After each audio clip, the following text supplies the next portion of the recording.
आज आम श्रेणी सप्तम गणित विषय पूर्ण संख्यार गुणन विषय आलोचना करते आम समस्त जाचे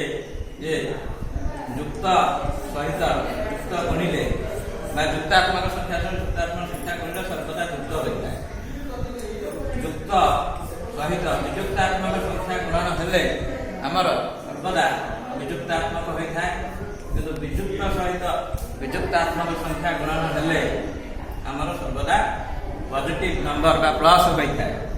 समस्त फर्मुला मन रखा यही संबंधी किसी उदाहरण मुझे दूसरी 4 into 3 is equal to 12 एठारे 4 और 3 प्रत्येक होते हैं पॉजिटिव नंबर्स तेणु 12 गोटे पॉजिटिव नंबर्स -4 into 3 एटी तमे माइनस टा को कॉमन नब भितर 4 into 3 ब्रैकेट भितर लिखिबो -4 3 12 एटी माइनस सहित प्लस गुणा हेछि सेति पई उत्तर माइनस रे आसीला -4 into -3 एठी समस्त देख ये दीटा विजुक्तात्मक संख्या होइतिबा सर्वदा गुणनफल +12 हेबो। आउ के कथा शून्य संगे गुणन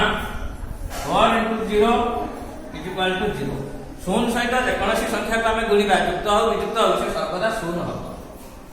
अच्छा एति